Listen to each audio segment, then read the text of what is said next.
बँकांमध्ये जो पैसा आहे ना, तो दुसऱ्यांचा पैसा, पण तो आपल्याकडे आणणं हे कौशल्य आहे. तो आपल्यासाठीच आहे. बँका काही उद्योग करत नाहीत. पैसेवाले माणसं उद्योग करत नाहीत. उद्योग करणाऱ्या माणसांकडे पैसा नसतो आणि पैशावाल्या माणसांकडे उद्योग नसतो. ही उद्योगाची काही भाषा असते का? अनेकांना प्रश्न पडतो, की काय उद्योग म्हणजे काय? उद्योग करायचा. उद्योगाला काय भाषा असणार? पण उद्योगाची भाषा असते.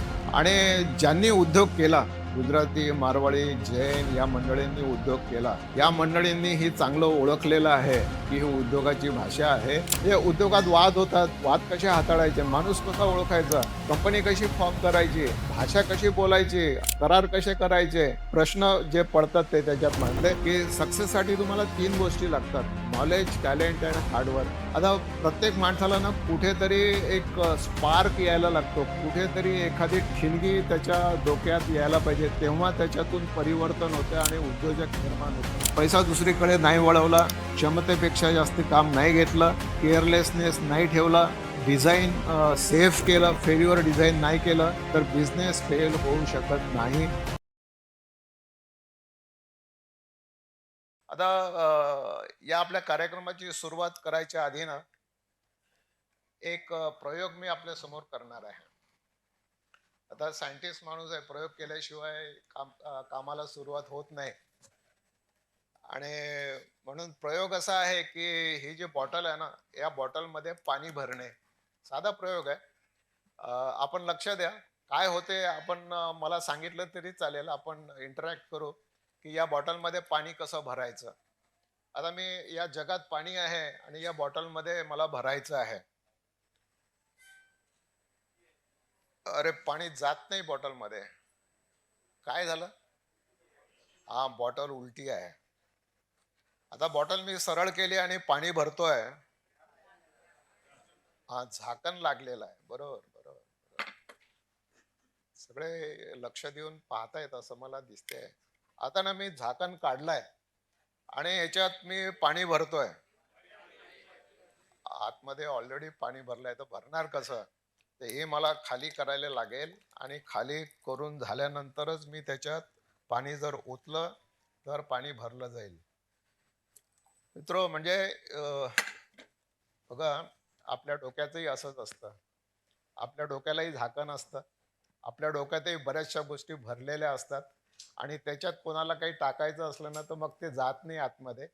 आता आपण 1.5 तास हा आपला कार्यक्रम मनसोक्तपणे आनंद घेणार आहोत आणि आपल्या डोक्याची सुद्धा झाकणं उघडून ठेवा अशी माझी सगळ्यांना विनंती आहे. आणि त्याच्यात त्याच्यात जे काय भरलेलं आहे ना, ते पण काढून टाका. कारण कॉम्प्युटरची हार्ड डिस्क फुल झाली, की मग आणखी आपल्याला काही टाकता येत नाही. काहीतरी आपल्याला डिलीट करावं लागतं. तर आपण हा इंटरॅक्टिव्ह कार्यक्रम करतो आहोत. याच्यात आपण प्रश्नोत्तरं करणार आहोत आणि कधी आपण प्रश्नाचं उत्तर द्या, कधी आपण प्रश्नाचं उत्तर मनात ठेवा.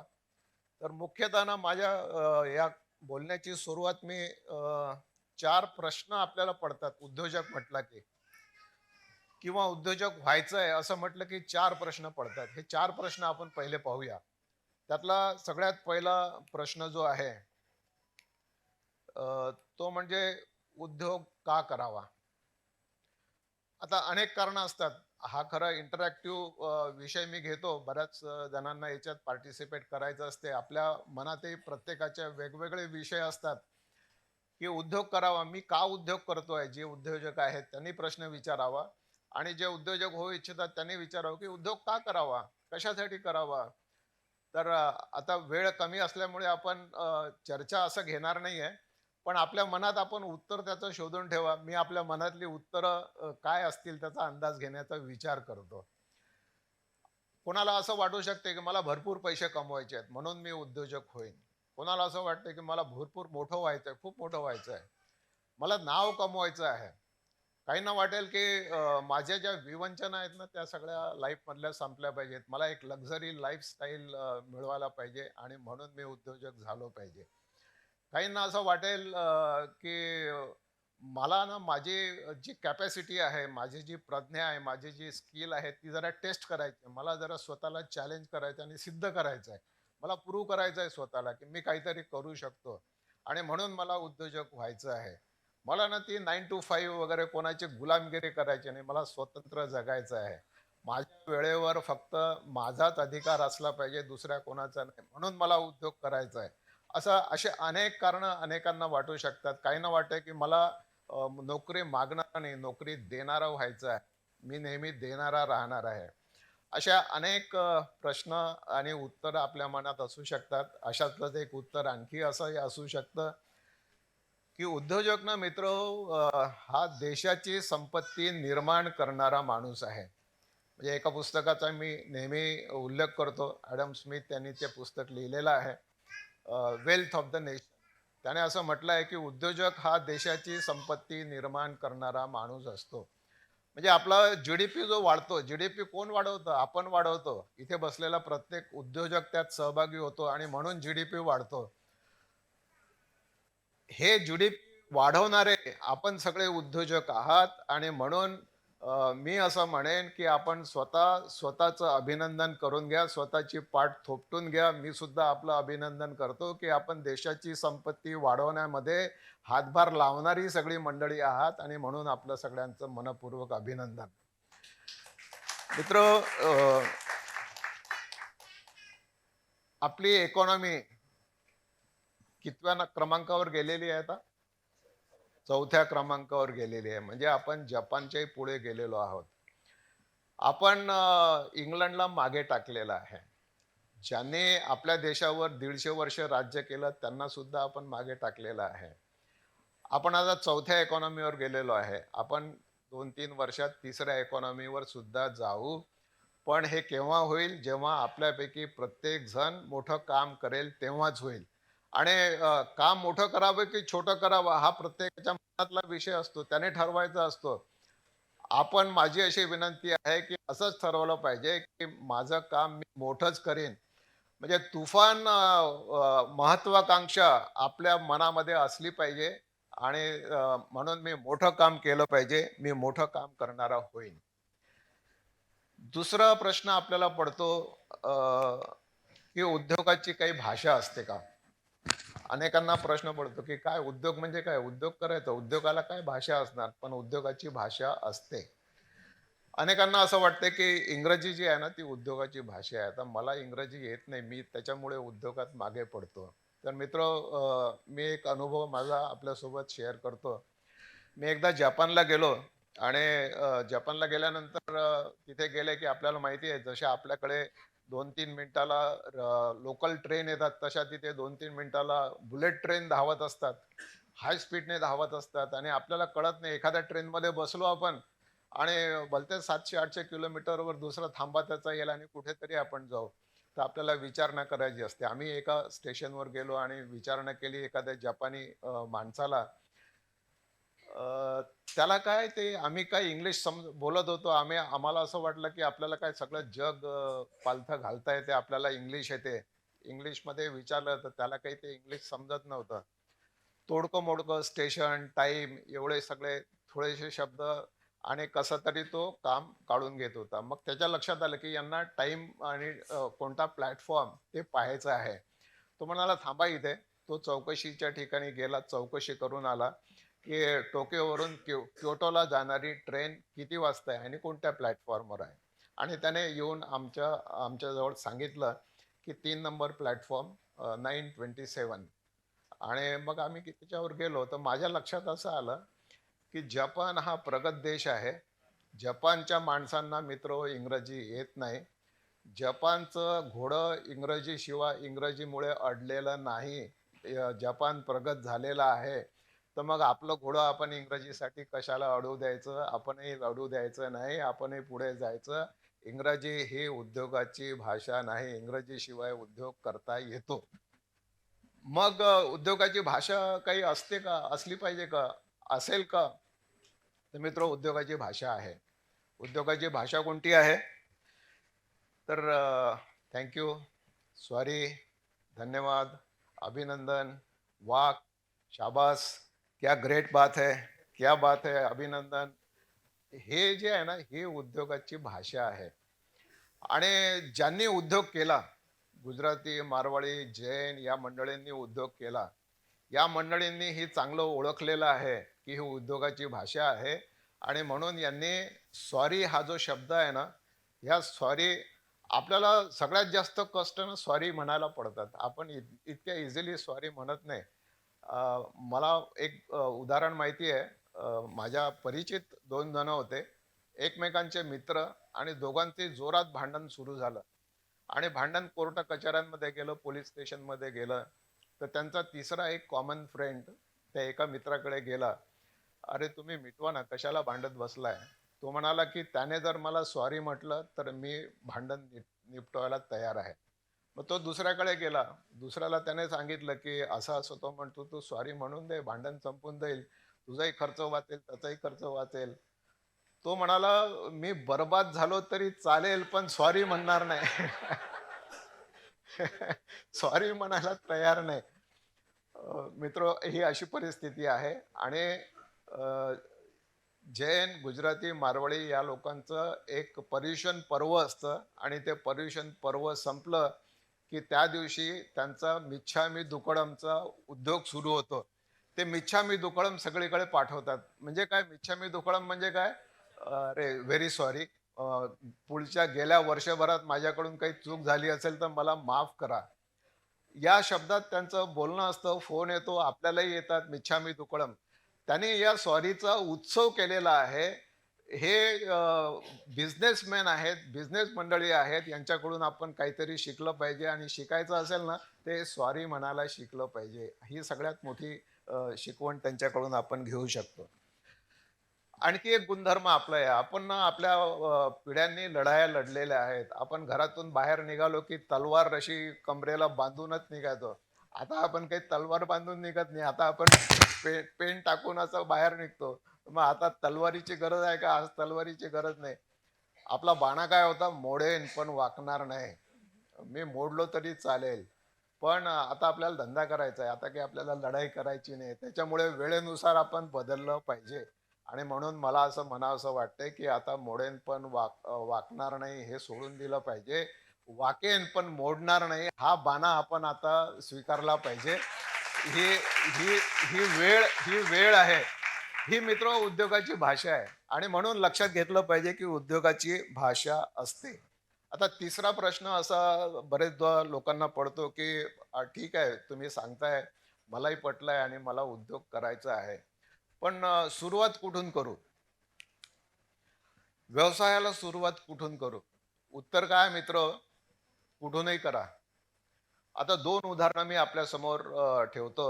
एक उत्तर आहे एक उदाहरण आहे सोनी कंपनीचं. सोनी कंपनी ही जपानमधली नावाजलेली कंपनी इलेक्ट्रॉनिक्समध्ये सर्वात प्रगत असलेली लाखो करोड रुपयाचा व्यवसाय करणारी. पण या सोनी कंपनीची एक शोरूम जपानला त्यांच्या कंपनीत त्यांनी ठेवलेली आहे आणि त्यांनी ना त्यांचे जे प्रॉडक्ट्स आहेत सगळे डिस्प्ले केलेले आहेत. हा पहिला प्रॉडक्ट, हा दुसरा, हा तिसरा, हा चौथा, हा लेटेस्ट आताचा. त्यांचा पहिला प्रॉडक्ट काय असेल माहिती आहे? First product of Sony company त्यांचा प्रेशर कुकर हा सोनी कंपनीचा प्रॉडक्ट होता. आपण कल्पना करू शकतो? नाही करू शकत.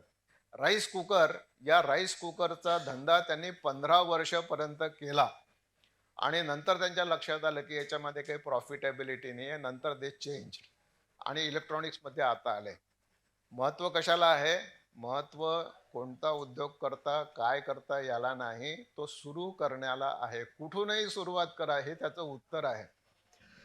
दुसरं उदाहरण आपल्याला देतो मी प्रॉक्टर अँड गॅम्बल या कंपनीचं. आता हा विलियम प्रॉक्टर आणि जेम्स गॅम्बल या 2 मित्रांनी ही कंपनी तयार केली. पण कंपनी कशी तयार झाली? हे कुठे भेटले? तर अमेरिकेमध्ये एक स्टेट आहे ओहियो नावाचं आणि त्या ओहियो स्टेटमध्ये एक सिन्सिनाटी नावाचं शहर आहे. या सिन्सिनाटी शहरामध्ये जी ट्रेन चालते त्या ट्रेनमध्ये हे दोघेही जण बसलेले होते. समोरासमोर बसलेले होते. प्रॉक्टर न्यूजपेपर वाचत होता आणि न्यूजपेपर वाचता वाचता त्याचा पाय गॅम्बलला लागला आणि प्रॉक्टरला कळलं की माझा पाय लागला. त्याने म्हटलं, "अरे यार, व्हेरी सॉरी, मला जरा माफ करून द्या." आणि गॅम्बलही म्हटलं, "no, no, it's all right, no problem." आणि मग तिथून त्यांचं बोलणं सुरू झालं. एकाच शहरात राहणारे होते. मग भेटणंही सुरू झालं. भेटणं सुरू झाल्यानंतर प्रॉक्टरचा धंदा काय होता? प्रॉक्टर हा मेणबत्त्या अ, तयार करायचा आणि मेणबत्त्या चर्च समोर नेऊन रविवारी सकाळी तो विकायचा. लोक त्याच्या मेणबत्त्या विकत घ्यायचे, तिथे लावायचे. गॅम्बलचा धंदा काय? तर गॅम्बलचा धंदा साबण तयार करायचा. प्रॉक्टर आणि गॅम्बल, मेणबत्त्या आणि साबण हे त्यांचे धंदे. तर यांचं लग्न झालं.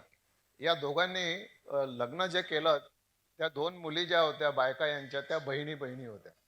म्हणजे यांचा दोघांचाही सासरा एकच, रेणॉन नावाचा सासरा. आता त्याने सासऱ्याने या दोघांना एकत्र केलं आणि तो म्हणाला की अरे तुम्ही दोघेही व्यवसाय करताय, तर दोघेही व्यवसाय करताय ना, तर तुम्ही पार्टनरशिप करा आणि जरा मोठा व्यवसाय करा.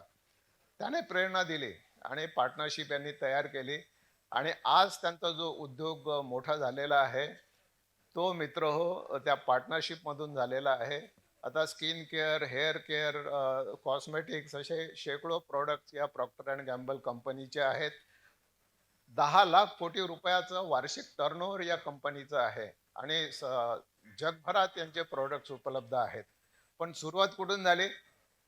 मेणबत्त्या आणि साबण. अर्थ काय आहे? की सुरुवात कुठूनही करा. काय करू, कसं करू याला थांबू नका. आणि एक गोष्ट आपल्या लक्षात आली असेल माझ्या बोलण्यातली, प्रॉक्टरचा पाय गॅम्बलला लागला आणि प्रॉक्टरने सॉरी म्हटलं. ही यांच्या मैत्रीची सुरुवात कुठून झाली? स्वारी मधून झाली. म्हणजे एका स्वारी मधून 10 लाख कोटी रुपयाचा उद्योग निर्माण झालेला आहे. स्वारीचं महत्वही आपण समजून घ्या. याच्यानंतरचा चौथा प्रश्न महत्वाचा आहे आणि तो प्रश्न असा आहे की ठीक आहे उद्योग करेल, पण किती भांडवल लागेल, काय पैसा लागेल? तर मित्र, मी एक पुस्तक लिहिलं होतं पहिलं माझं, उद्योग तुमचा पैसा दुसऱ्याचा. त्याच्यामध्ये मी मांडणी अशी केली होती की उद्योग करायला पैसा लागत नाही, उद्योग हा दुसऱ्यांच्या पैशावरच करायचा असतो. आणि अनेकांनी तो तसाच केलेला आहे आणि तुम्ही सुद्धा तसाच करा. अनेकांनी केलं पण त्यांनी सांगितलं नाही. मी पहिल्यांदा सांगणं सुरू केलं. धीरूभाई अंबानीचं उदाहरण मी नेहमी देतो की धीरूभाई अंबानीचे वडील शाळा शिक्षक होते. त्याने काही खूप संपत्ती मागे सोडली आणि त्याच्यानंतर मग धीरूभाईने धंदा सुरू केला, असं झालेलं नाही. शाळा मास्तरांकडे इतके पैसे नसतात आणि म्हणून धीरूभाईने काय केलं, हा पेट्रोल पंपावर पेट्रोल वितरण करणारा माणूस पण धंदा करून एवढा मोठा झाला की नंतर त्याने पेट्रोल पंप वितरण करण्याचं काम सुरू केलं. कापडाचे गठ्ठे वाहणारा हा माणूस मंगलदास मार्केटमध्ये, आणि शेवटी हा धंदा करून एवढा मोठा झाला की कापडाचे कारखाने त्याने काढले, कापड निर्मिती त्याने सुरू केली. तर अशा पद्धतीचा धंदा, म्हणजे धंदा करायला, उद्योग करायला पैसा लागत नाही. पण तुम्ही म्हणाल की हे तुम्ही म्हणता कशावरून? तर आपण काही केस स्टडीज घेऊया आणि त्या केस स्टडीज मधून आपल्या असं लक्षात येईल की लोकांनी धंदा कसा केला, प्रथितयश उद्योजक हे कसे मोठे झाले आणि हे काय करून मोठे झाले ते सुद्धा आपण पाहूया. म्हणजे यांच्या उदाहरणातून आपल्याला शिकायला मिळेल. पहिले आहेत बेडेकर, विश्वनाथ परशुराम बेडेकर. रत्नागिरीतला हा माणूस, हा मुंबईत आला गिरगावमध्ये शांताराम चाळमध्ये. त्याने एक छोटस 10 बाय 10चं दुकान घेतलं आणि तिथे किराणा उद्योग सुरू केला.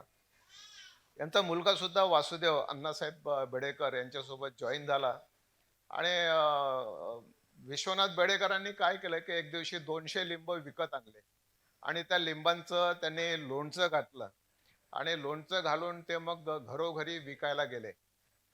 7 दिवस हे 200 लिंबांचं लोणचं ते 7 दिवस विकत होते आणि 7 दिवसात त्यांचं विकून झालं. त्यांना काही थोडेफार पैसे मिळाले.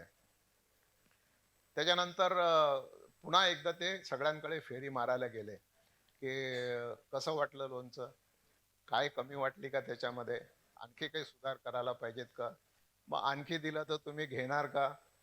असं करून त्याच्यानंतर ते आणखी फेरी मारायला लागले, आणखी ग्राहक वाढायला लागले आणि किती वाढले तर मित्र, विदेशात लंडन, अमेरिका, न्यूझीलंड या अशा ठिकाणी आणि 100 कोटीहून मोठा उद्योग निर्माण झाला. सुरुवात कुठून झाली? 200 लिंबांपासून. हे आता एक 8-10 उदाहरण आपल्या समोर मी प्रस्तुत करतोय. याच्यामध्ये आपण लक्षात घ्या की सुरुवात कुठून झाली. 10 बाय 10चा गाळा, साधं किराणा दुकान आणि लिंबाचं लोणचं आणि किती मोठं झाला, काय करायला लागलं ते आपण लक्षात घ्या. दांडेकर आपल्याला माहिती आहे कॅमलिनवाले 1931 पासून यांची सुरुवात झाली. दिगंबर परशुराम दांडेकर आणि गोविंद परशुराम दांडेकर, काकासाहेब आणि नानासाहेब असं यांना म्हणायचे. आणि या दोघांनी याची सुरुवात केली. या दोघांनी काय केलं सुरुवातीला, एक घरातूनच सुरुवात केली. गिरगावमध्ये त्यांचं घर. आणि शाईची गोळी तेव्हा यायची. आता माझ्या वयाचे जे असतील त्यांना लक्षात येतं, मी सुद्धा त्या गोळ्या पाण्यात विरघळून बॉटलीमध्ये त्याची शाई तयार केली. मग शाईला एक दोरी लावलेली, ती बोटाला लटकवून शाळेत जायचं. एक टाक असायचा आणि त्या टाकने ते बुडवून शाईने वहीत लिहायचं. ही शाई त्यांनी तयार केली. हॉर्स ब्रँड, असा हॉर्स ब्रँड त्याला दिला आणि घरोघरी ती पोचवली. त्याच्यानंतर मग त्या शाईमध्ये सुधारणा झाल्या, त्या टाकामध्ये सुधारणा झाल्या. मग फाउंटन पेन आले आणि यांची शाई ही वाढत गेली. त्यांनी कॅमल ब्रँड तयार केला आणि कॅमल आणि इंक दोघांचं कॉम्बिनेशन करून कॅमलिन ब्रँड तयार केला. आणि आता कोकियो कॅमलिन जपानीज कंपनी आहे कोकियो, त्याच्यासोबत त्यांचं सामंजस्य करार झालेला आहे. आणि ही मल्टीनॅशनल कंपनी आता झाली आहे. 822 कोटीपेक्षा जास्तीची उलाढाल ही वर्षभराला करते. सुरुवात कुठून झाली लक्षात घ्या, शाईच्या गोळ्या तयार करण्यापासून. आणि कुठे सुरुवात केली, घरातच सुरुवात केली. विको कंपनी आपल्याला माहिती आहे, केशव विष्णू पेंढारकर 1952 मध्ये परळच्या छोट्याशा गाळ्यामध्ये त्यांनी सुरुवात केली. आणि पहिल्या वर्षीचा त्यांचं उलाढाल होती 10,000 रुपये फक्त. Vishnu chemical Vishnu industrial chemicals company म्हणजे विको, हे त्याचं फुल फॉर्म. आणि पहिलं उत्पादन होतं टूथ पावडर, रसायन मुक्त अशी टूथ पावडर. ती त्यांनी टूथ पावडर तयार केली आणि पुन्हा घरोघरी त्या सगळ्या परळमध्ये वस्तीमध्ये विकायला त्यांनी सुरुवात केली. आणि ही घरोघरी विकणारी टूथ पावडर पासून आज त्यांचे 40 उत्पादनं आहेत आणि 45 देशांमध्ये विकोचे प्रॉडक्ट जातात. 500 कोटीपेक्षा जास्ती उलाढाल यांची आहे. मित्र, हे उद्योजक झालेत ना, आपण लक्षात घ्या. यांच्या तुम्हाला मेहनत दिसेल, त्यांच्या कष्ट दिसतील त्यांचे. बजाज मोठी झालेली कंपनी, 37,000 कोटीपेक्षा जास्ती उलाढाल या कंपनीची आता आहे. पण सुरुवात कुठून झाली? जमनालाल बजाज, नवलमल आणि हस्तीमल फिरोदिया यांनी काय केलं की गोरेगाव मुंबईमध्ये एक गाईचा गोठा छोटासा, त्याच्यामध्ये स्कूटर्स, रिक्षा अशा ठेवून त्याचा ट्रेडिंग पासून सुरुवात झाली आहे. आणि ट्रेडिंग पासून धीरे धीरे सुरू करता करता मग ते धीरे धीरे गाड्या बनवायला लागले. 1945 मध्ये बजाज ऑटोची स्थापना झाली. आणि त्याच्यानंतर 1958 मध्ये जर्मनीची टेम्पो नावाची कंपनी आहे, त्यांच्यासोबत त्यांचा सामंजस्य करार झाला आणि बजाज टेम्पो निर्माण झाले. आज इतका मोठा बिझनेस हे करतायत. पण सुरुवात झाली गाईच्या गोठ्यात. नॅचरल आईस्क्रीम आपण ऐकलेलं आहे. किती लोकांनी नॅचरल आईस्क्रीम खाल्लेलं आहे? अरे वा, बऱ्याच लोकांनी खाल्लेलं आहे. पण हा माणूस नॅचरल आईस्क्रीम निर्माण करणारा रघुनंदन कामत, हा मंगलोर, कर्नाटकमधल्या मंगलोर शहराच्या आजूबाजूच्या खेड्यातला राहणारा. याच्या वडिलांचा व्यवसाय होता फळ विक्री. आणि तो मग त्यांच्या वडिलांच्या सोबत फळ विक्रीच्या दुकानावर बसायचा, फळं वगैरे विकायचा. आणि 10वी नापास. आता आपण करायचं काय, पुढे शिक्षणात फार इंटरेस्ट नाहीये. तर मग तो मुंबईत आला. त्याच्या भावाचं एक छोटं रेस्टॉरंट होतं, त्याच्यासोबत काम करायला लागला. भावासोबत काम करता करता तो आईस्क्रीम बनवायला शिकला. आता आईस्क्रीम बनला शिकला. आणि त्याच्यानंतर त्याच्या असं लक्षात आलं की आपण फळाचा व्यापार करत होतो, मग आईस्क्रीम आणि फळं दोघंही जर मिक्स केले तर. त्याने प्रयोग करून बघितला आणि तो चालला, लोकांना ते आवडलं. मग विचार केला की आता आपण स्वतंत्र व्यवसाय सुरू करावा. एक 3.5 लाखाचं बीज भांडवल त्याने मित्रांकडून, भावाकडून असं उभं केलं. झू मध्ये पहिला त्याने गाळा घेतला भाड्यावरती आणि तिथे नॅचरल आईस्क्रीमचा पहिला स्टॉल सुरू केला. तो बघता बघता इतका पॉप्युलर झाला की झू मध्ये सगळीकडे पॉप्युलर झाला. एक दिवशी अमिताभ बच्चनला पण कळलं की अरे इथे नॅचरल आईस्क्रीम नवीन तयार झालाय. अमिताभ बच्चन स्वतः त्याच्या स्टॉलवर आईस्क्रीम खायला गेले. त्याच्यानंतर राज कपूर गेले आणि मग काय पाहता पाहता एवढी गर्दी वाढायला लागली की त्याचा धंदा कधी मागे पडलाच नाही. त्याच्यानंतर त्याने फ्रँचायझी सुरू केली. आज त्याचे 650 पेक्षा अधिक स्टोअर्स आहेत. 15 राज्यांमध्ये आहे आणि 400 कोटीपेक्षा अधिक उलाढाल या माणसाची आहे, केवळ 3.5 लाख रुपयाच्या भांडवलामधून. हनुमंतराव गायकवाड आपल्याला माहिती आहेत. कंपन्यांची नावं कशी ठेवावी ना ते पण शिकायला पाहिजे. बीव्हीजी ग्रुप, बीव्हीजी म्हणजे भारत विकास ग्रुप. 1972 मध्ये रहीमपूर, एक सातारा जिल्ह्यातलं छोटस गाव आहे, तिथे राहणारा आणि 14व्या वर्षापासून याने व्यवसाय सुरू केला. 18व्या वर्षी त्याच्या वडिलांचं निधन झालं आणि 10 बाय 10च्या जागेमध्ये, आता हा कॉलेजमध्ये याला शिकायचं होतं, इंजिनिअरिंग मध्ये ऍडमिशन घेतली, फी भरायला पैसे नाहीत, करावं काय? तर याने घरोघरी जे घरांचं पेंटिंग करायचं असते ते पेंटिंगचे कामं घेणं सुरू केलं. काही मित्रांना सोबत घेतलं आणि त्या पेंटिंगच्या कामात पैसे मिळवून त्यांनी मग फी तयार केली, फी उभी केली आणि कॉलेजमध्ये भरली. मित्र, आणि हेतू काय ठेवला काम करण्याचा, उद्योग करण्याचा? तर ग्रामीण विकासात मुलांना रोजगार देणे. आज यांच्याकडे 1 लाख एम्प्लॉईज आहेत. मित्र, 1 लाख एम्प्लॉईज, आपण विचार करा. मराठी माणूस, आणि यांच्याकडे कामं काय आहेत? साफसफाईचे, पार्लमेंट हाऊस, प्रेसिडेंट हाऊस, पंतप्रधानांचं निवासस्थान, राष्ट्रपती भवन, आणि मी शिर्डीला अध्यक्ष होतो तेव्हा शिर्डी पण मी त्यांच्याकडे दिलं. अशी सगळी साफसफाई देशभरातली करणारा हा माणूस. तुम्ही अंदाज घ्या किती खर्च येत असेल. 1 लाख लोकांची अटेंडन्स घेणे सुद्धा किती मोठं काम होतं आणि पगार महिन्याचा काढणं सुद्धा किती मोठं काम होतं. 3,000 पेक्षा जास्त उलाढाल त्यांची आहे. आणि स्वामी विवेकानंद आणि शिवाजी महाराज हे त्यांचे आदर्श आहेत, त्यांना अभिमान आहे. त्यांना कधी भेटायला गेले ना आपण, मी आता गेलो होतो, तर ते यांचे दोघांची पुस्तकं प्रेझेंट आपल्याला करतात. पुस्तकं ही भेट देणे आवड. हा मित्र, हे आहेत खरे pride of India, Hanumantrao Gaikwad.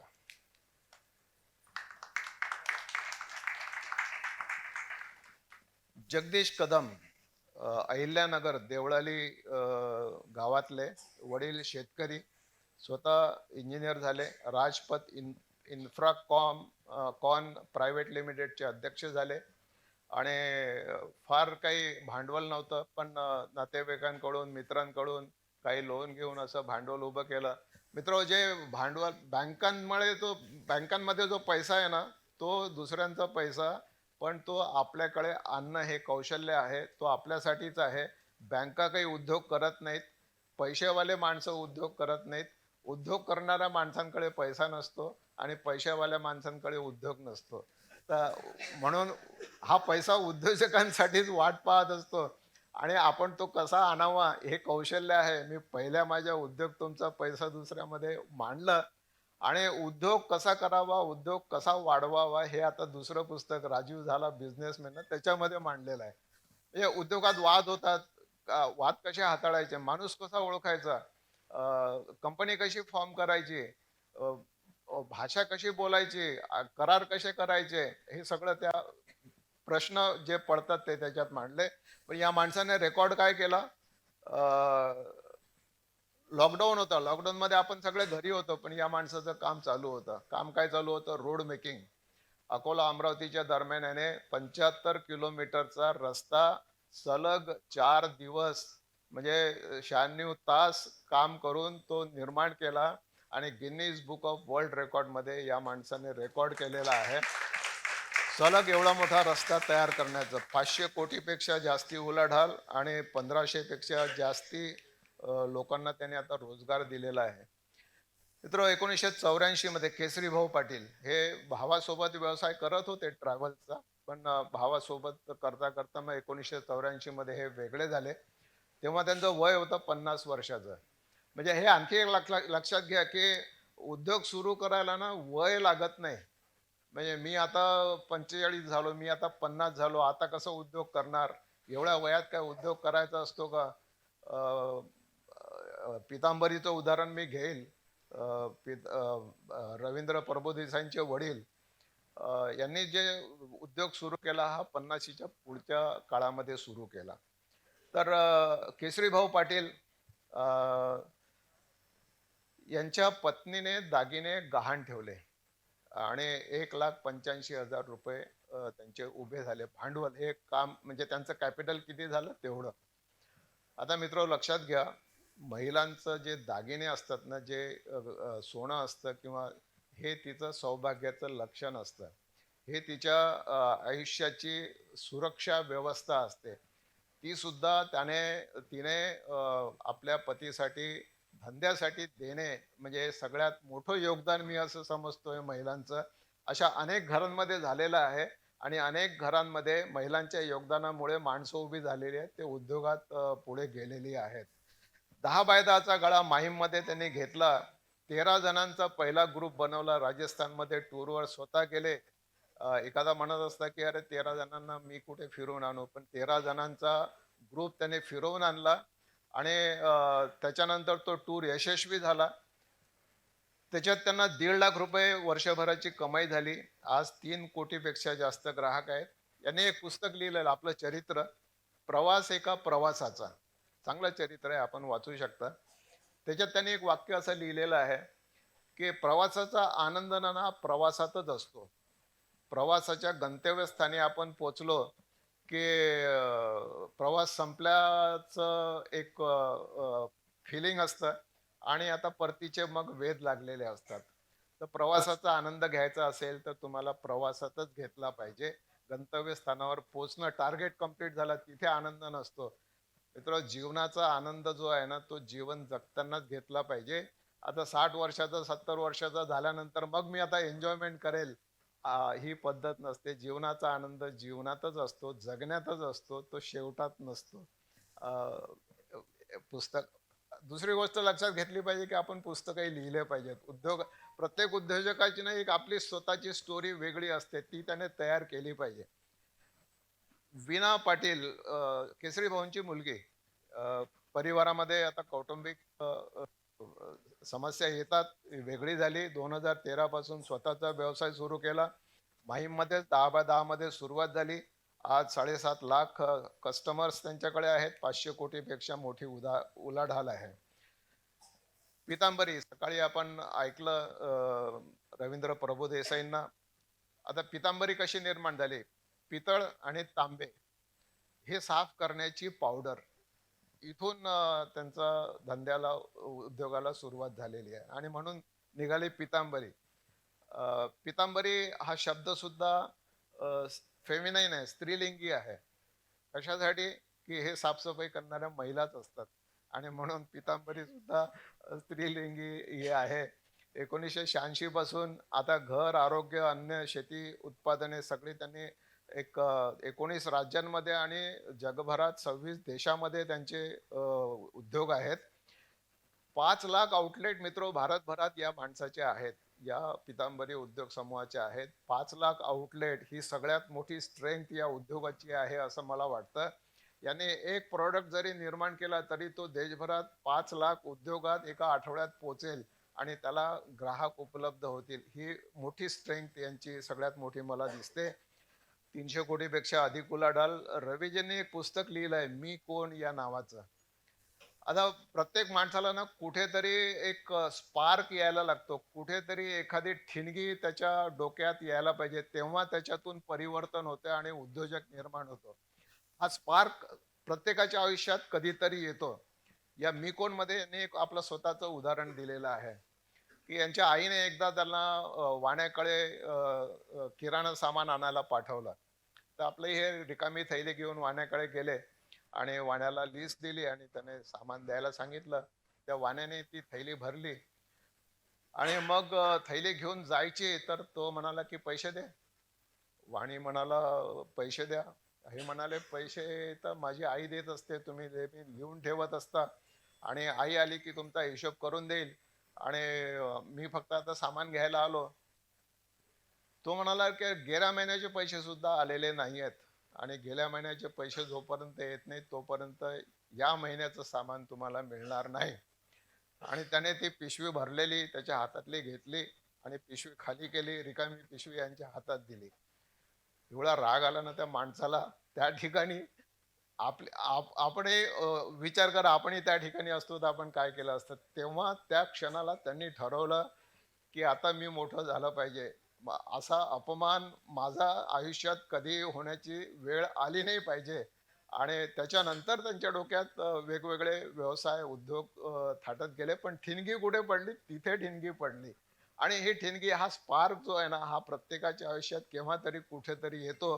तो स्पार्क आपण पकडला पाहिजे. मित्र, उलाढाल किती आहे? 300 कोटीपेक्षा अधिक. प्रशांत कॉर्नर हा झोपडपट्टीमध्ये राहणारा मुलगा. 1989 पासून ठाण्यात त्यांनी सुरुवात केली. कोणाकडे तरी कामाला होता आणि कामाला जिथे होता तो माणूस त्याला जेवायला द्यायचा, पण मारायचा सुद्धा. आणि हा मार खायचा आणि म्हणायचा की मी मार का खातो? कारण तो मला जेवायला देतो. नाही तर माझ्या घरी काही खायला नाही, मी उपाशी राहिलो असतो. आणि मग त्या दुकानदाराकडूनच ते असह्य झालं आणि ते वातावरण बदलण्यासाठी त्याच्या मनात असं आलं की आपणही काहीतरी केलं पाहिजे. मग एक चहाची टपरी टाकली. तिथे दूध विक्री, चहा विक्री, घरोघरी विक्री अशी सुरू केली. आणि आता फरसाण आणि नमकीन यांचे 17 शॉप्स आता या ठिकाणी आहेत. 300 कोटीपेक्षा मोठा उलाढाल आहे. 1 लाख स्क्वेअर फुटाची यांची फॅक्टरी आहे मित्र. आणि आर्ट ऑफ स्वीट मेकिंग असं त्या फॅक्टरीचं नाव आहे. हा माणूस स्वकर्मावर छोट्याशा सुरुवातीने उभा झालेला आहे.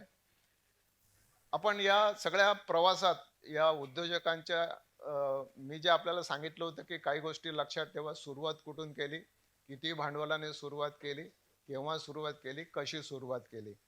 आपल्या लक्षात आलं असेल. काही इंटरेस्टिंग इन्फॉर्मेशन. आता बटाटा वडा लाखो लोकांचा पोशिंदा आता झालेला आहे. लाखो लोकांना त्याने व्यवसाय दिलेला आहे. पण हा बटाटा वडा आला कुठून? हु इज द फाउंडर ऑफ बटाटा वडा? मामा काणे हे याचे फाउंडर. 1910 पासून हा सुरू आहे. म्हणजे 115 वर्ष आता बटाटे वडाला झालेले आहे. बटाटा वडा काही हवेतून आलेला नाही आहे. परंतु वडापाव काही बटाटा वड्यासोबतच आला असं नाही. वडापाव 1960 साली पहिल्यांदा आला. आणि याला बाळासाहेब ठाकरेंची प्रोत्साहन होतं म्हणून तो वडापाव तयार झाला. अशोक वैद्य नावाच्या या माणसाने पहिली वडापावची गाडी दादरच्या स्टेशनाच्या बाहेर लावली. आणि तिथून आतापर्यंत वडापाव हा आता गल्लोगल्ली झाला. ठाण्यात राहणाऱ्यांना मामलेदार मिसळ माहिती आहे. पण मामलेदार मिसळ काय? मामलेदार असं वाटतं की त्या माणसाचं आडनाव असेल, पण त्या माणसाचं काही आडनाव नाही. आणि या मिसळचं वैशिष्ट्य, आपल्यापैकी बऱ्याच जणांनी खाल्ली असेल मामलेदार मिसळ. या मिसळचं वैशिष्ट्य असं आहे की ती पहिले डोक्यात जाते आणि नंतर पोटात जाते. बरोबर. पण हा नरसिंह मुरुडेश्वर नावाचा कारवार कर्नाटकामधला माणूस हा ठाण्यात आला. 7x7चा गाळा घेतला आणि तिथे त्याने मिसळ बनवणं सुरू केलं. तहसीलदार ऑफिस तिथे होतं. तहसीलदारांना पहिले मामलेदार म्हणायचे. आणि ते सगळे तहसीलदार ऑफिस मधले लोक यायचे. आणि मग लोक बरेच यायचे, तर कुठे चालले? तर मामलेदार मिसळ. त्या मामलेदार मिसळ असं त्याचं नाव पडलं. आता त्यांचे 30 ठिकाणी आउटलेट आहेत मामलेदार मिसळचे. भगत ताराचंद, आपण भगत ताराचंद कडे गेलेला असणार. हा शुद्ध शाकाहारी जेवण, शुद्ध शाकाहारी हॉटेल चालू शकतं त्याचा पुरावा त्यांनी दिलेला आहे. हा माणूस कराचीमध्ये, पूर्वीच्या पाकिस्तान आताच्या पाकिस्तानमध्ये, तिथे राहणारा. पार्टिशन झालं तेव्हा हा भारतामध्ये आला. आणि झवेरी बाजारमध्ये पहिला त्याने त्याचं रेस्टॉरंट सुरू केलं. तिथे होतं, कराचीला होतं, पण ते सगळं नासधूस झालं. इथे आल्यानंतर सुरुवात केली.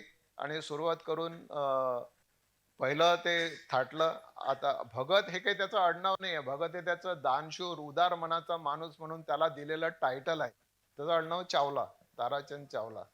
आता आता आपल्याला भगत ताराचंद, भगत ताराचंद ए, भगत ताराचंद बी असे त्याचे जे पुढचे वंश झाले आहेत ते वाटणी झाली. आणि त्यांनी सुद्धा प्रत्येकाने आपापलं भगत ताराचंद सुरू केलं. 28 ठिकाणी त्यांचे आता आउटलेट्स आहेत. तर मित्रो, सारांश काय आहे? तर सारांश या 4 वाक्यांमध्ये मी दिलेला आहे आपल्या समोर. Start from where you are, जिथे आहात तिथून सुरुवात करा. Start with what you have, जे स्वतःपाशी आहे तिथून सुरुवात करा. डू समथिंग ऑफ इट, काहीतरी करा.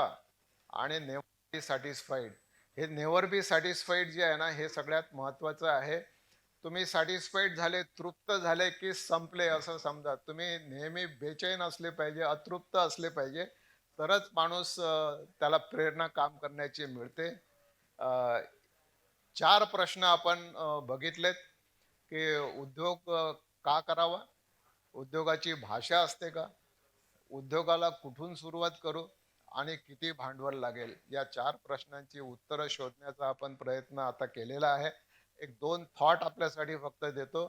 एक रतन टाटाचा चांगला थॉट आहे, if you want to go fast walk alone, but if you want to go far, लांब जायचं असेल तर वॉक टुगेदर. हा नेटवर्किंगचा एक थॉट आहे. आणि दुसरा सक्सेस थॉट, हा फार महत्वाचा आहे मित्र, की सक्सेससाठी तुम्हाला 3 गोष्टी लागतात: नॉलेज, टॅलेंट अँड हार्डवर्क. आता हा याचा पिरामिड आहे. सगळ्यात मोठं जे लागते ते हार्डवर्क लागते. तुमच्याकडे नॉलेज आहे, टॅलेंट आहे, पण हार्डवर्क करण्याची तयारी नाही आहे, तर तुम्हाला सक्सेस मिळू शकत नाही. Hard work is the foundation of success, आणि हार्डवर्क हॅज नो ऑप्शन. म्हणून म्हणतात की 80% पर्स्पिरेशन अँड 20% इन्स्पिरेशन. तुम्हाला पर्स्पिरेशन जास्त लागतं आणि तरच तुम्हाला यश मिळू शकतं. हार्डवर्क शिवाय, कठोर मेहनतीशिवाय तुम्हाला यश मिळू शकत नाही. इथे आपला पहिला भाग संपतोय, दुसरा भाग आता सुरू होत आहे. दुसरा भाग आहे क्वेश्चन अँड आन्सर्सचा. आपण सूत्र हाती घ्या. मित्र, धन्यवाद.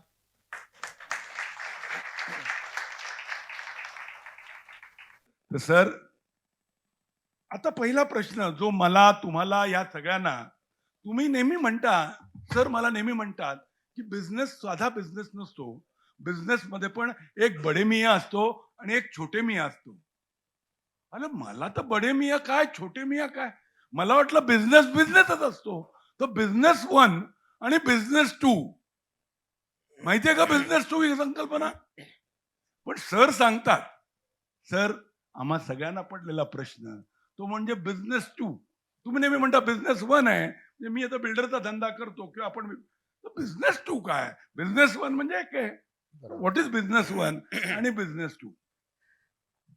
राजेंद्र, खूप महत्वाचा आणि चांगला प्रश्न आहे की मित्र, आपण जो बिझनेस करतो ना, हा बिझनेस 1 आहे. बिझनेस 1 मध्ये प्रॉफिटेबिलिटी कमी आहे. बिझनेस 1 मध्ये मेहनत, कष्ट खूप आहेत आणि पैसे कमाई करायला लागणारा वेळही खूप लागणार आहे. मी असं नेहमी सांगतो की आपण बिझनेस 2 केला पाहिजे. तर आता बिझनेस 2 म्हणजे काय, आपण जरा समजून घेऊ.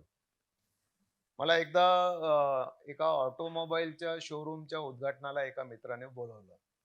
परिचयाचा होता. मी त्या उद्घाटनाला गेलो. शोरूम, गाड्या, त्यांचे सेल्समन हे सगळे बसलेले. उद्घाटन झाल्यानंतर मी चहा पाण्याला बसलो, तेव्हा त्या मित्राला सहज विचारलं की अरे, तुझी कमाई किती होते? तो म्हणाला, सर या उद्योगातनं फार काही कमाई नाहीये. 7-8% मार्जिन मला मिळते आणि माझं दुकानाचं भाडं, कर्मचाऱ्यांचा पगार, मेंटेनन्स, याच्यातच सगळा तो खर्च होतो. मग मी त्याला विचारलं की तुला काही मिळत नाही तर तू धंदा करतो कशाला? तर त्याने जे सांगितलं ते खूप महत्वाचं होतं. तो म्हणाला, सर हा झाला प्रायमरी बिझनेस. माझ्याकडे गाडी घेऊन गेलेला माणूस, तर त्याला नुसतं गाडीच लागते असं नाही. हा जो आहे ना, हा मुख्य धंदा आहे. आणि मित्र, या धंद्यात कमाई आहे आणि म्हणून मी हा पहिला धंदा करतो की मला दुसरा धंदा मिळावा. हा जो आहे हा बिझनेस 2 आहे. हा आपण शिकला पाहिजे. हा बिझनेस 2 ना फक्त इथे आहे असं नाही, हा प्रत्येक धंद्यामध्ये आहे. तो आपल्याला शोधून काढायला लागतो. मी एका कॅटररला राजेंद्र भेटलो. माझ्या मित्राचा मुलगा. मी त्याला विचारलं की अरे, तू कुठे कॅटरिंग करतो? तो म्हणाला, सर मला एक शाळा मिळालेली आहे आणि त्या शाळेमध्ये त्यांचं कॅन्टीन आहे, मी ते चालवतो. किती मिळतात, किती उरतात? तो म्हणाला की फार काही उरत नाही, कारण शाळेने ना प्रत्येक आयटमचे कर्तृत्व देतात, फार रेट कर्तृत्व. ठरवून दिलेले असतात. मग त्याच्यात मार्जिन काही मिळत नाही. म्हटलं तुला काही मिळत नाही तर तू धंदा करतो कशाला? मग त्याने जे सांगितलं ना ते सुद्धा समजण्यासारखं आहे. तो म्हणाला, "सर इथे शाळेत ना 500 विद्यार्थी आहेत. 40 शिक्षक आहेत. काही 8-10 इतर कर्मचारी आहेत. आता 550 लोक झाले. 550 लोकांच्या ना कोणाचा तरी घरी वाढदिवस असतो, कोणाचं तरी लग्न असतं, कोणाची मुंज असते, कोणाच्या घरी पार्टी असते, किटी पार्टी असते, काय असतात. तर हे ना मी त्यांच्या सगळ्यांच्या परिचयाचं आहे. तर मग त्या कॅटरिंगसाठी ते मला ऑर्डर देतात. त्यांच्या घरी बोलवतात, त्यांच्या कार्यक्रमाला बोलवतात. ह्या ज्या ऑर्डर मिळतात ना, याच्यात मला कमाई मिळते. क्या बात. हा मित्र बिझनेस 2 आहे. आता राजेंद्रने उल्लेख केला, की मी तर बिल्डर आहे, मी तर बांधकाम करतो. बिल्डिंग बांधली, माझं काम हँडओव्हर केलं, की माझं संपलं. पण राजेंद्र याच्यात बिझनेस 2 शोधला पाहिजे. आता याच्यात काय बिझनेस 2 आहेत मला सांगतो. मी सुद्धा त्या हो व्यवसायात आहे. आहे. तर तुम्ही बिल्डिंग बांधून जाता. बांधून गेल्यानंतर तिथे मग रिसेल करणारा येतो. रेंटिंग करणारा येतो. घर भाड्याने देणारा माणूस येतो. तिथे त्याला इंटेरियर लागतं. त्याला आहे. घराचे पडदे लागतात. जवळपास किचन प्रत्येकाला. किचन ट्रॉलीज लागतात. त्याच्यानंतर इलेक्ट्रिफिकेशन लागतं. काही घरातले गॅजेट्स लागतात. इलेक्ट्रॉनिक गॅजेट्स लागतात. टीव्ही प्रत्येकाला लागतो. अ, त्याच्यानंतर त्याला घराची मेंटेनन्सची सगळी कामं करायचं. सोसायटीचा हाउसकीपिंग, मेंटेनन्स, हाउसकीपिंग. हाउसकीपिंग असतो. हा आहे ना, हा बिझनेस बिझनेस 2 मोठा आहे. आहे. हा बिझनेस 2 आहे. मोठा आहे आणि प्रॉफिट तिथे आहे. प्रॉफिट तिथे आहे. Very true. असा मित्र प्रत्येक बिझनेसमध्ये बिझनेस 2 असतो. हा बिझनेस 2 शोधला पाहिजे. शेतीच्या धंद्यातही मी शोधला. अच्छा. अ, आज शेतकरी नापिकी होते, कर्जबाजारी होते. कशामुळे? कारण ती शेती 1 करतात. त्यांनी शेती 2 ओ. केला पाहिजे. ओके. शेती 2 म्हणजे काय? तर आपण बटाटे विकायचे नाही. आपण बटाटे वडा विकायचा. क्या बात. बटाट्याचे वेफर्स करून वेफर करून विकायचे. विकायचे. आपण केळी नाही विकायचे. केळीचे वेफर्स करून विकायचे. क्या बात. आपण टोमॅटो नाही विकायचे. टोमॅटो केचप करून विकायचा. असं जर केलं ना, त्याच्यातून जो बिझनेस 2 आहे, तो जर आपण केला तर प्रॉफिटमध्ये आहे. तुम्ही लक्षात घ्या, टोमॅटो केचप ₹200 एक बॉटल मिळते.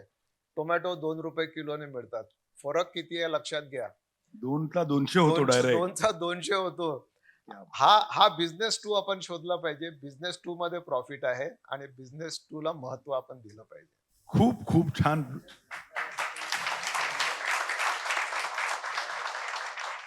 मित्रांनो, तुम्हाला लक्षात आलं की आपण बिझनेस करतोय, पण मेंटॉर आपला तिसरा डोळा ओपन करतो. तर तुम्हाला बिझनेस 2 मिळालाय का?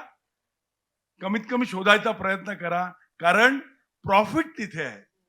आणि मित्रांनो, प्रॉफिट कुठून काढायचा हे लक्षात घ्या. सर, दुसरा प्रश्न नेहमी जो असतो, मराठी माणूस असं म्हणतो की बिझनेस मध्ये पडतो. पडतो म्हणजे पडतो. त्यामुळे मराठी माणूस व्यवसाय करत नाही. आणि एक काय भीती आहे माहितीये मराठी माणसाला, की मी फेल झालो तर, आणि म्हणून ती आपली काय नोकरी बरी, कारण तो नोकरीला चिकटतो आणि धंद्यात पडतो. तर ह्या पडतोची जी भीती आहे ही मराठी माणसाला फार आहे, म्हणजे मलाही आहे. आणि एक लक्षात घ्या की उद्योगात अप अँड डाऊन सतत चालूच असतात. सर, तुम्हाला तर माहित आहे, मी स्वतः एका वरच्या लेवलवरती होतो. मी 150 माझ्याकडे एम्प्लॉई काम करत होते आणि 2 ते 2.5 हजार कोटीचे प्रोजेक्ट मी करत होतो. जूला सगळं काही जोरात चालू होतं. आणि सर, एके रात्री मी मॉरिशसला फिरायला गेलो होतो. दुबईवर एअरपोर्ट परत येत होतो आणि माझं घर पूर्णपणे जळून गेलं. काही काम नव्हतं, काही झालं नव्हतं, घरात कोणी नव्हतं. सरांना माहिती आहे अर्थात प्रसंग, पण माझं घर जळलं. कसं जळलं, कोणी जाळलं मला माहित नाही सर, पण उद्ध्वस्त झालं. घरातली ज्वेलरी गेली, कॅश गेली, महत्वाचं, मी बिल्डर असल्यामुळे महत्वाचे जागेचे पेपर जळाले. त्यातून उठतो तर सर नोटबंदी आली होती. नोटबंदीमध्ये माझे जेवढे मोठे पार्टनर होते त्यांनी हात मागे घेतले, कारण नोटबंदीमध्ये तुम्हाला तर माहितच आहे सगळंच बोलता येत नाही. ते संपतं तर रेराचा फेरा चालू झाला. रेराचा फेरा नाही सोडव तर गब्बर सिंग आले. GST, Gabbar Singh tax. Sir जीएसटीने कंबरडं मोडलं. त्यावेळेला 18% आम्ही, तुला माहित नाही, सुरुवातीला 18% जीएसटी लावला होता आणि मुंबईत 1 कोटी 1.5 कोटीच्या खाली फ्लॅट नाही मिळत. 18 ते 20 लाख रुपये टॅक्स लोक भरायलाच तयार होत नाहीत. सर ऍब्झॉर्ब केले 18 ते 20 लाख, पण फ्लॅट घे, मी भरतो जीएसटी. अशी परिस्थिती सुद्धा गेली. हा, ती सुद्धा उमेद बाकी राहिली तर सर कोविड आला आणि अमित माझे 200 ते 250 लेबर पळून युपीला गेले. सर काय करू कळे ना. बरं साला संकट आले, एकत्र येत नाही. म्हणजे ते मी महिना काय दुःख काय खतम नाही होत आहे असं म्हणायला लागतो स्वतःशी की दुःख संपणार आहे की नाही. आणि सर या दुःखाची भीती वाटते. आता मला सुदैवाने माझा मेंटॉर बरोबर होता. मी वेळोवेळी, मी अजित, आम्ही सतत जात होतो. आणि सरांच्या प्रेरणेमुळे किंवा मेंटॉरिंगमुळे किंवा माझ्या तुमच्या सगळ्यांच्या आशीर्वादामुळे परत कोविड संपलं आणि आज बरोबर 3-4 वर्ष झाली आहेत. आज त्याहून मोठा बिझनेस करतोय. आज जवळपास 3000 कोटीचे प्रोजेक्ट करतोय.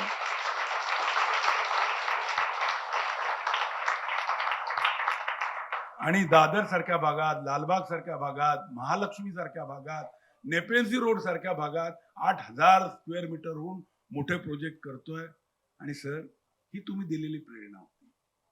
आणि मी सर मला तुम्हाला हाच प्रश्न या सगळ्यांसाठी विचारायचा आहे की हे जे भीती वाटते, ही जी काय म्हणतात फिअर ऑफ फेल्युअर, ही जी फिअर ऑफ फेल्युअर आहे ना, ती फार आहे. म्हणजे माझ्यासारख्या माणसाला सुद्धा हादरवून गेली होती. तर हे आल्यानंतर काय केलं पाहिजे. कारण फेल्युअर तर येणार. असा कोणी जन्माला नाही आला की तो फेल झाला नाही. पण फेल्युअर आल्यानंतर काय केलं पाहिजे, तो फॉर्म्युला काय, आणि फेल्युअर नेमकं काय येतं. म्हणजे मी चुका केल्या होत्या, मी नाही म्हणत की नुसतं परिस्थितीला नाव सांगण्यात काही पॉइंट नाहीये. परिस्थिती तर बदलत राहणार. पण ह्या परिस्थिती कधी कधी काय असते की ती आपल्या हातात नसते. आणि त्यावेळेला जर काय झालं, काय कळावं तेच कळत नाही. तर सर आज आमच्या सर्वांसाठी तुम्ही हा महत्वाचा सिक्रेट आमच्या लोकांना सांगा, आपल्या लोकांना इथे सांगा. फेल्युअरची भीती प्रत्येकाला असते आणि मी फेल तर होणार नाही ना, ही सुद्धा एक भीती असते. आणि पुढे काही करू का नाही करू, की आता थांबू, अशी सगळी प्रश्नावली त्याच्या मनात आलेली असते. मित्र, फेल्युअर आणि सक्सेस ह्या ज्या 2 गोष्टी आहेत ना, ह्या सोबत चालणाऱ्या आहेत. हे याच्यापैकी कोणती एकटी जात नाही, ते दोघेही सोबत असतात. आणि कोणी फेल होणार नाही असं नाही आहे, फेल होणार. पण फेल्युअरला तुम्हाला टर्न करता आलं पाहिजे as a stepping stone for success, आणि ते करता येतं. एका पुस्तकाचा मी उल्लेख करतो, फेलिंग फॉरवर्ड. जॉन सी मॅक्सवेलचं हे पुस्तक आहे आणि खूप सुंदर पुस्तक आहे, माझं आवडतं पुस्तक आहे. त्याने फेल्युअर आणि सक्सेसचं अनालिसिस खूप चांगलं केलेलं आहे. तो असं म्हणतो की John C Maxwell, failing forward. तो असं म्हणतो की तुम्ही फेल जरी झाले तर you should not fail backward, you should fail forward. म्हणजे फेलिंग मध्ये सुद्धा तुमची प्रगतीच झाली पाहिजे. त्याने 5 रूल्स ऑफ लाईफ सांगितले की first rule of life is whatever you do in life you will learn only one thing, you will learn a lesson. दुसरी, lesson will be repeated till it is learn. तुम्ही जर शिकला नाही तर तो repeat होत राहील. There are no mistakes, there are only failures, there are only lessons, no mistakes, only lessons. Fourth is, if you do not learn easy lessons it will get harder. साधे साधे लेसन शिकले नाही ना, it will get harder. And fifth is, how do we know whether you have learned a lesson or not? Your response to the mistake or change of the actions will indicate whether you have learned it or not. दुसरं त्याने analysis असं केलेलं आहे की failure आणि success तर होतं काय म्हणजे हे कुठे जातात तर failure attacks your heart fail होण्याची भीती असते. Success goes to your head, माणूस हवेत उडण्याची भीती असते. दोघांमध्येही भीती असते. म्हणजे झालं काय पाहिजे तर success should go to your heart, then you will be humble, तुमचे पाय जमिनीवर राहतील. आणि failure should go to your head, म्हणजे your head will analyse the failure, काय कॉजेस काय आहेत, रिझन्स काय आहेत.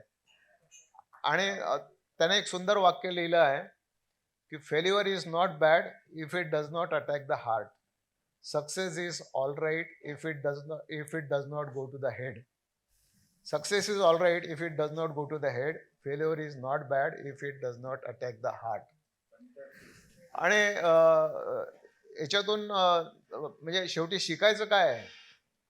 शिकायचं असं आहे की फेल्युअरची भीती माणसाने काढली पाहिजे. फेल्युअरचं भीत राहिलो ना तर भीत्यापाठी ब्रह्मराक्षस हा जो म्हणतात, शेवटी तुमचं कर्म जे आहे, कर्तृत्व जे आहे, हेच सगळ्या गोष्टींना आन्सर आहे. फेल्युअरचं मी अनालिसिस बऱ्याचपैकी केलेलं आहे, मी ते सांगतो. पण एक उदाहरण त्याच्या आधी सांगतो. एडविन सी अल्डारिन कोणी नाव ऐकलेलं आहे आपल्यापैकी? कोणाचाही हात वर नाही बघा. एडविन सी अल्डारिनला कोणी ओळखत नाही. मित्र, चंद्रावर पहिलं पाऊल ठेवणारा माणूस कोण? नील आर्मस्ट्रॉंग पहिला पाऊल ठेवणारा, हे खरं आहे. पण त्या अपोलो 11 यानमध्ये दोघेही जण होते. एडविन सी अल्डारिनही होता आणि नील आर्मस्ट्रॉंगही होता. एडविन सी अल्डारिन हा कॅप्टन होता. आणि नासामधून जेव्हा हे यान चंद्रावर उतरलं तेव्हा ऑर्डर झाली की captain should jump on to the moon. Edwin C अल्डारिनच्या मनात भीती निर्माण झाली की तिथे काय वातावरण असेल मला माहिती नाही, काही झालं तर काय. आणि ही टूक सम टाइम, आणि त्या टाइमाच्या मध्येच ते काही थांबणार नाहीत. तर आर्मस्ट्रॉंग शुड जम्प नेक्स्ट. आर्मस्ट्रॉंगची वेळ आली, त्याने जम्प केलं. त्याने निर्भीडपणे चंद्रावर उडी मारली आणि चंद्रावर उतरणारा पहिला माणूस ठरला नील आर्मस्ट्रॉंग. म्हणजे संधी कोणाची होती? एडविन सी अल्डारिनची संधी होती. पण he failed because of fear of failure. ते ही फिअर ऑफ फेल्युअर मित्र माणसाने काढून टाकली पाहिजे. जे काय होईल म्हणजे एक नशिबाचा विषय वेगळा आहे, तो कर्तृत्व नंतर येतो, हे खरं आहे. पण जे काय होईल ते मी प्रामाणिकपणे फेस केलं पाहिजे. आता will come to the failure. उद्योग का फेल होतात? मित्र, उद्योग, मशीन, बिझनेस किंवा फॅक्टरी हे फेल होण्याचे 3 रिझन्स असतात. म्हणजे 3 कॅटेगरीज त्याच्या आहेत. एक डिझाईन फेल्युअर आहे, दुसरं आहे ऑपरेशनल फेल्युअर, तिसरं आहे ऍक्सिडेंटल फेल्युअर. म्हणजे तुम्ही डिझाईन चांगलं केलेलं आहे, डिझाईन मध्ये ते फेल होणार नाही, पण ऑपरेशन मध्ये होऊ शकतं. ऑपरेशन चांगलं आहे, फेल होणार नाही, पण ऍक्सिडेंट मध्ये फेल्युअर होऊ शकतं. तर what are these 3 different failures? Design failure उद्योगामधलं, मला एक मित्र माहिती आहे माझा, त्याने प्रोजेक्ट डिझाईन केला त्याचा रिअल इस्टेटचा रेसिडेन्शियल प्रोजेक्ट. आणि त्याने काय केलं की त्या प्रोजेक्टमध्ये आता काहीतरी नाविन्यपूर्ण केलं पाहिजे म्हणून एक नदी फिरवली, आर्टिफिशियल रिव्हर. आता आर्टिफिशियल रिव्हर खोदणे, आर्टिफिशियल रिव्हर मध्ये पाणी आणणे आणि ते पाणी सर्क्युलेट करणे, त्याच्यासाठी पंपिंग, हे एवढं कॉस्टली झालं की प्रोजेक्ट बिकेम अनव्हायबल. हा झाला डिझाईन फेल्युअर. म्हणजे तुमचा प्रोजेक्ट डिझाईन जे आहे तेच फेल्युअर आहे, ते चालू शकणार नाही. ऑपरेशनल फेल्युअर प्रोजेक्टमध्ये का होतात? समजा तुम्ही पैसा बिझनेसमध्ये येतो आणि जातो, पण दुसरीकडे जर वळवला, लोक वळवतात. म्हणजे बिझनेस मधला पैसा आला, शेअर मार्केटमध्ये टाकला, शेअर मार्केट कोलॅप्स झालं, बिझनेसचा पैसा गेला. हो, लोक मर्सिडीज, BMW सगळं घेतात. हा, घेतात. क्षमतेपेक्षा जास्ती काम घेणे, ओव्हर ट्रेडिंग. तुमची 10 किलो उचलण्याची क्षमता आहे, तुम्ही 50 किलो उचलायला गेले, तुम्ही कोलमडणार. आणि केअरलेसनेस, निष्काळजीपणा. तर हे 3 मुख्य कारणं आहेत ऑपरेशनल फेल्युअर होण्याचे. आणि ॲक्सिडेंटल फेल्युअर होण्याचे कारणं काय आहेत, की बरेचदा असं होते की राजकीय किंवा कोणाचा तरी हस्तक्षेप तुम्हाला आडवा येतो. कधी नियम आडवे येतात, नियम बदलतात, पॉलिसी चेंज होते. असे काही बदल झाले, कधी अपघात होतो. आणि हे 3 प्रकारचे ॲक्सिडेंटल फेल्युअर. याच्या व्यतिरिक्तही फेल्युअरचे कारणं असतात, पण हे फेल्युअर समजून घेतले पाहिजेत. पैसा दुसरीकडे नाही वळवला, क्षमतेपेक्षा जास्त काम नाही घेतलं, केअरलेसनेस नाही ठेवला, डिझाईन सेफ केलं, फेल्युअर डिझाईन नाही केलं, तर बिझनेस फेल होऊ शकत नाही. फेल्युअरचे रिझन्स आपण समजून घेतले पाहिजेत आणि म्हणून फेल्युअर अनालिसिस केलं पाहिजे. आपण फेल होऊ शकणार नाही आणि फेल्युअरची भीती तर काढलीच पाहिजे. ऍब्सोल्यूट. मित्रांनो, पहिलं म्हणजे फिअर ऑफ फेल्युअर हाच खरा हे आहे. आणि सरांनी सांगितलं तसं तुम्ही स्वतःचा फेल्युअर नीट ऑब्झर्व केलं पाहिजे. जसं मलाही आता सर लक्षात आलं की बऱ्याच अंशी आपण ऑपरेशन, माझ्या बाबतीत विचारेन तर ऑपरेशन फेल्युअर सुद्धा असेल, आणि एक आहे तो ऍक्सिडेंट फेल्युअर, म्हणजे माझ्या हातातच नाहीये बरोबर. पण तो फेल्युअर होऊ शकतो. तर आता दुसरा प्रश्न, कारण कसं तिकडून मला सारखे 10 मिनिटं 5 मिनिटं दाखवतायत, परंतु माझ्याबरोबर एवढी जनता आहे. मी काही नाही, मी वेळेत आटपतो, काळजी करू नका. सर, इंजिन, तुम्ही नेहमी म्हणता की बिझनेसचा आत्मा किंवा बिझनेसचा हार्ट किंवा बिझनेसचं इंजिन म्हणजे नक्की काय असतं आणि तो कुठे असतं आणि त्याला अटॅक येऊ नये म्हणून काय केलं पाहिजे? बरोबर, बरोबर. बघा, मी नेहमी असं सांगतो की बरेचसे ऑपरेशन्स आपल्याला बिझनेसमध्ये करायला लागतात. पर्चेसिंग आहे, कॉन्ट्रॅक्टिंग आहे, डिझायनिंग आहे, हे सगळे जरी असले तरी एक महत्वाचं डिपार्टमेंट असतं मार्केटिंग. आणि मी असं म्हणतो की marketing is the engine of the business. आता ट्रेनला एक इंजिन असतं, ट्रेनचं स्पीड कोण डिसाईड करतं? इंजिन डिसाईड करतं. डब्यांना काही आपला स्पीड नसतो. ज्या स्पीडने इंजिन धावेल त्या स्पीडने ट्रेन धावते. आणि म्हणून मार्केटिंग ज्या स्पीडने धावेल त्या स्पीडने तुमचा बिझनेस धावेल. तर marketing is the engine of the business. पण आता मार्केटिंग बदललेलं आहे, पूर्वीसारखं मार्केटिंग राहिलेलं टोटली नाहीये. बदललंय, टोटली. तुम्हाला मार्केटिंगचे बदल लक्षात घ्यायला पाहिजेत आणि त्यानुसार नवीन मार्केटिंग ट्रेंड वापरायला पाहिजेत. आता print media, electronic media costly झालेले आहेत. आता डिजिटल मीडिया आलाय, सोशल मीडिया आलेला आहे, इन्फ्लुएन्सर मार्केटिंग हे आपण शिकलं पाहिजे, ब्रँड अँबॅसेडर मार्केटिंग हे शिकलं पाहिजे. ह्या नवीन नवीन ट्रेंड्स ज्या आहेत नवीन बिझनेस concept. मधल्या ह्या शिकल्या पाहिजेत. आणि इकॉनॉमाइज आपल्याला करता आलं पाहिजे, प्रत्येक गोष्टीचं इव्हॅल्युएशन करता आलं पाहिजे. आणि म्हणून मार्केटिंग जे आहे हे it is the engine of the business. असंच ना, एक हार्ट ऑफ द बिझनेसही असतं. आणि मी नेहमी म्हणतो की decision making is the heart of the business.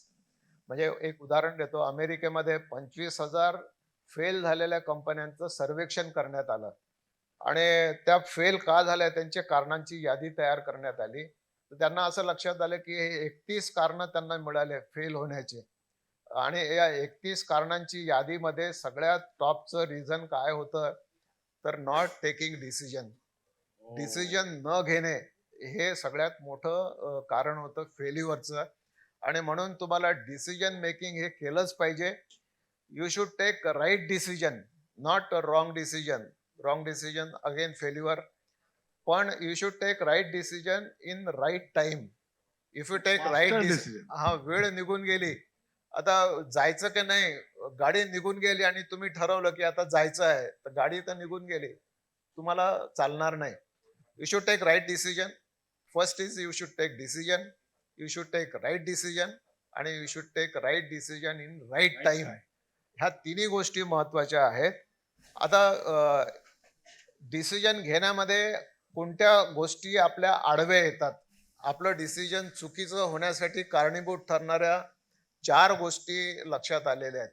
मित्र, again I will refer you book, decisive नावाचं एक बुक आहे. अच्छा, कोणी लिहिलंय? चिप अँड डॅन हेथ असे त्याचे ऑथर आहेत. पण डिसिसिव्ह म्हटलं की तुम्हाला ते how to make better decisions असं ते पुस्तक आहे. त्याने 4 शत्रू सांगितलेले आहेत, विलन्स ऑफ डिसिजन मेकिंग. पहिला शॉर्ट टर्म इमोशन्स. आपण बरेचसे निर्णय इमोशनने घेतो. मराठी माणूस हा इमोशनल असतो. इमोशन मध्ये तुम्हाला प्रॉपर डिसिजन मेकिंग करता येत नाही. You should be rational, you should not be emotional. आता एक ठाण्यातलं उदाहरण सांगतो. रेमंड, म्हणजे वैयक्तिक आहे पण त्या माणसाने पुस्तक लिहिलेलं आहे म्हणून मी ते सांगतो. विजयपत सिंघानिया याने एक पुस्तक लिहिलं आहे, इनकम्प्लीट मॅन. रेमंडची ओळख आहे कम्प्लीट मॅन, कम्प्लीट मॅन, आणि याने पुस्तक लिहिलं incomplete incomplete life. Incomplete man, incomplete life. त्या माणसाने इमोशन मध्ये येऊन आपले शेअर मुलाच्या नावाने ट्रान्सफर करून दिले, आणि एक दिवशी असं झालं की या मुलानेच त्याला घराच्या बाहेर काढलं. तो आता रस्त्यावर आलाय, आजही रस्त्यावर आहे. आणि एवढ्या मोठ्या माणसाने, आणि व्हॉट ही सेड, त्या इनकम्प्लीट लाईफ मध्ये त्याने काय लिहिलेलं आहे की इमोशन मध्ये येऊन मी फार मोठी चूक केली. तर शॉर्ट टर्म इमोशन्स ह्या घातक आहेत.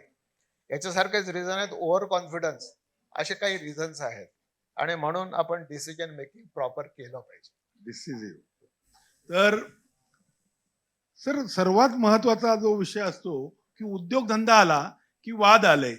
वाद हे प्रत्येक ह्याच्यामध्ये पार्टनर्स मधला तो वाद असेल किंवा सेपरेशन असेल. आता 1 मिनिट आहे, मला माहिती आहे माझाही शेवटचाच प्रश्न आहे.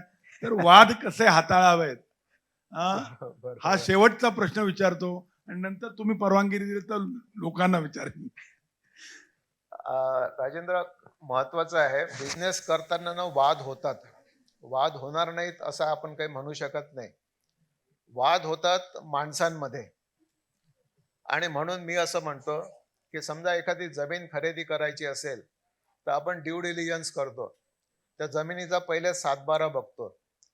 तर माझं असं सजेशन आहे की ज्या माणसांशी आपण व्यवहार करतो ना, व्यवहार नंतर होईल, पण त्या माणसाचा पहिले 7-12 बघितला पाहिजे. 7-12 म्हणजे काय असतो? 7-12 माणसाचा पण 7-12 असतो. माणसाचा पण 7-12 असतो.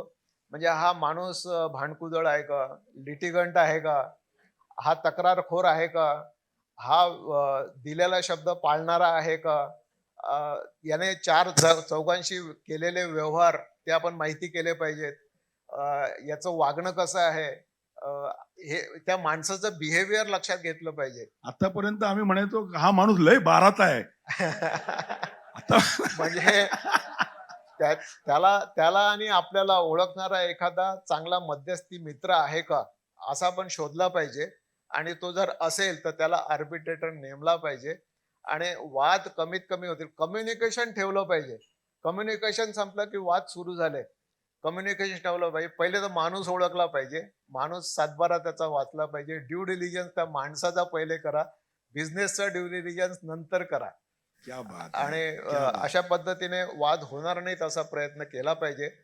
पण तुम्ही टाळू शकत नाही. वाद झालाच समजा तर काय करावं? मग कोर्टाची दमदार तयारी केली पाहिजे. कोर्टातूनही राजेंद्र वाद सुटत नाही. नाही, कोर्टात वर्ष वर्ष जातात, जातात. आणि त्या वर्षांमध्ये काय होतं की माणसं थकतात, आणि माणसाला थकवायला लागतं, आणि ते थकल्यानंतरच समेटावर येतात.